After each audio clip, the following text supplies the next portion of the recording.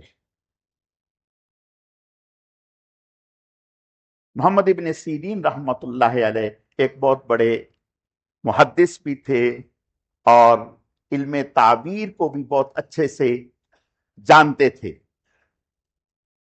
تو ان کی خدمت میں خادم کے ہاتھ خواب لکھ کے بھیجا تھا کہ جا کر کے ان سے خواب معلوم کر کے آئیں، تعبیر معلوم کریں. اور فرمایا کہ بھئی جب جاؤ تعبیر معلوم کرنے تو میرا نام مت بتانا، نام مت بتانا. کہا ٹھیک ہے. اب خادم گیا تعبیر معلوم کرنے، کہا کہ حضرت اس طرح سے کسی نے خواب دیکھا ہے. انہوں نے حضور سے یہ سوال کیا تو حضور نے آگے سے یوں اشارہ فرمایا. اب وہ فکر مند ہیں، تعبیر جاننا چاہتے ہیں، تو انہوں نے آگے سے شرط یہ رکھی کہ نام بتاؤ. کہا کہ نام بتاؤ. یہ خادم ڈیڑھ ہوشیار بنا. اس نے کہا کہ یوں سمجھے کہ مجھے آئے، یوں سمجھے کہ مجھے آ گیا خواب. انہوں نے کہا تیرے جیسے کوئی یہ خواب آ ہی نہیں سکتا، تیرے جیسے کوئی یہ خواب آ نہیں سکتا. انہوں نے کہا جی کیوں؟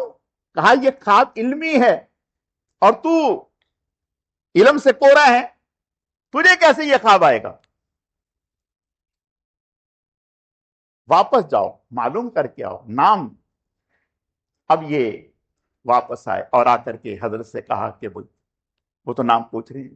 حضرت نے فرمایا کہ ہاں ان کو بتا دو کہ امام مالک کو آئے. انہوں نے آ کر کے بتایا کہ امام مالک کو آئے. فرمایا ہاں یہ انہی کو آ سکتا ہے، یہ انہی کو آ سکتا ہے. ان سے کہیں کہ فکر نہ کریں، اس میں آپ کی موت کی طرف یا زندگی کی طرف اشارہ نہیں ہے، بلکہ اس خواب میں جو آپ نے 5 انگلیاں کھڑی کی، ہاتھ کھڑا کیا، اس سے 5 چیزوں کی طرف اشارہ ہے جو قرآن میں اللہ نے ذکر کی ہیں. ان اللہ عنده علم الساعہ وینزل الغیث ویعلم ما فی الارحام وما تدری نفس ماذا تکسب غدا وما تدری نفس بأی ارض تموت. ان 5 چیزوں کی طرف اشارہ ہے. قیامت کب آئے گی اس کا علم اللہ ہی کے پاس ہے.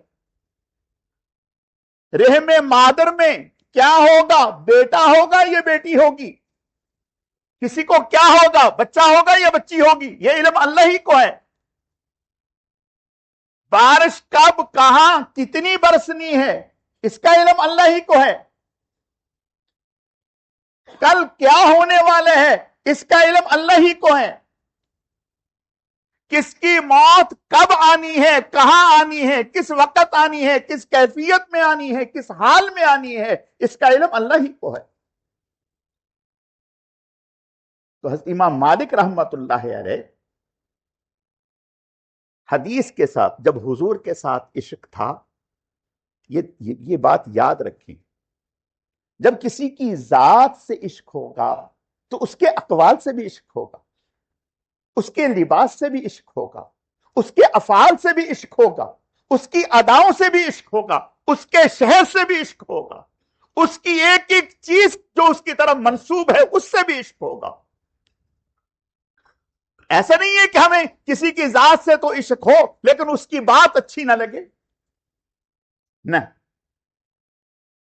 تو امام مالک رحمت اللہ علیہ کو جیسے حضور سے عشق تھا، حضور کی احادیث سے بھی عشق تھا. آپ صلی اللہ علیہ وسلم کی احادیث بیان کرنے کے لیے غسل کرتے، نیا لباس. حضرت امام مالک رحمت اللہ علیہ ہر دن نیا جوڑا پہنتے تھے، یعنی 360 دنوں کے لیے 360 جوڑے تھے. 360 دنوں کے لیے 360 جوڑے تھے ان کے. اب آپ کے ذہن میں آئے گا کہ مولانا صاحب یہ تو بڑی فضول خرچی ہے. لو بھائی 360 جوڑے، حضرت تو ایک بھی نہیں بناتے تھے. اللہ اکبر، حضرت تو ایک بھی نہیں بناتے تھے. جو حضرت کے مداح تھے، حضرت سے محبت کرنے والے تھے، وہ یہ دیکھتے تھے کہ یہ شخص کتنے عظیم کام میں مشغول ہے، وہ یہ چاہتے تھے کہ حضرت جب حدیث کا درس دیں تو میرا لباس پہن کر کے حدیث کا درس دیں، حضرت کا یہ حدیث کا درس دینا اللہ کے ہاں مقبول ہے، اس طرح سے گویا میرا مال بھی اللہ کے ہاں مقبول ہو جائے گا۔ حضرت نہیں بناتے تھے، اور حضرت کیا کرتے تھے؟ آج جو لباس پہنا اگلے دن صدقہ کر دیا، آج جو لباس پہنا اگلے دن صدقہ، آج لباس پہنا وضو کی غسل کیا، نیا لباس پہنا خوشبو لگائی حدیث کا درس دیا، اگلے دن وہ صدقہ کر دیا۔ بتائیں ایسے عیش کسی کے ہیں؟ یہ عشق رسول کی برکت ہے، محبت رسول کی برکت ہے۔ یہ حضرت امام مالک رحمت اللہ علیہ جب شعبان آتا تھا، حدیث سے تو اتنا پیار تھا حضرت کو، بہت پیار۔ بادشاہ وقت حضرت کی مجلس میں آتا تھا، آ کر کے دو زانو ہو کر کے بیٹھتا تھا اور حضرت سے کہتا تھا کہ حضرت حدیث سنا دے۔ حضرت کے جی میں آتا تو سنا دیتے، نہیں تو فرماتے کہ آپ پڑھو۔ ایسا، اور عشق جو ہوتا ہے وہ اپنا آپ بتاتا ہے، عشق اپنا آپ بتاتا ہے، عشق بتانے سے نہیں بتایا جاتا۔ امام مالک رحمت اللہ علیہ ایک مرتبہ حدیث پڑھا رہے تھے، حدیث پڑھاتے، جب حدیث پڑھا رہے ہوتے ایسے ساکت اور جامد بیٹھتے تھے کہ جیسے لکڑی گاڑ دی، جیسے یہ کھڑا ہے ایسے بالکل مجال حرکت۔ ایک دفعہ حدیث پڑھاتے پڑھاتے چہرے کا رنگ بدل رہا تھا، جیسے انسان کو تکلیف ہوتی ہے، کبھی آدمی کی طبیعت خراب ہوتی ہے، چہرے کا رنگ بدلتا ہے، پھیکا ہو جاتا ہے اور زرد ہو جاتا ہے، اس طرح سے چہرے کا رنگ بدل رہا تھا، لیکن حدیث پڑھاتے رہے۔ جب حدیث مکمل کر لی، سبق مکمل ہو گیا، تو طلباء نے حضرت سے پوچھا کہ حضرت آج ہمیں لگا کہ جیسے آپ کی طبیعت میں کوئی تکلیف ہے، آپ کو کوئی، حضرت نے اشارہ کیا پیچھے کی طرف آئیں، تو ایک طالب علم اٹھ کے پیچھے کی طرف آیا تو کپڑا اٹھا کے دیکھا تو بچھو نے کئی جگہ سے ڈسا ہوا تھا، بچھو نے کئی جگہ سے ڈسا ہوا تھا، اور بچھو کے ڈسنے کی بڑی تکلیف ہوتی ہے، بڑی تکلیف ہوتی ہے۔ تو طلباء نے کہا کہ حضرت آپ نے بتایا کیوں نہیں؟ فرمایا کہ حدیث پڑھتے ہوئے میں حرکت کروں یا ادھر ادھر متوجہ ہوں مجھے شرم آئے۔ یہ حدیث کا، یہ حضور سے عشق کی بات ہے، حضور سے عشق ہے تو حضور کے ارشادات سے بھی عشق ہے۔ اگر کوئی آدمی حضور کے سامنے بیٹھا ہو تو سوچیں کس قدر با ادب ہو کر بیٹھے گا۔ جب حضور کے سامنے با ادب ہو کر کے بیٹھے گا تو پھر حضور کے ارشادات پڑھتے ہوئے کیسے با ادب ہوگا؟ تو اس طرح سے امام مالک رحمت اللہ علیہ با ادب ہوتے تھے۔ لیکن جب شعبان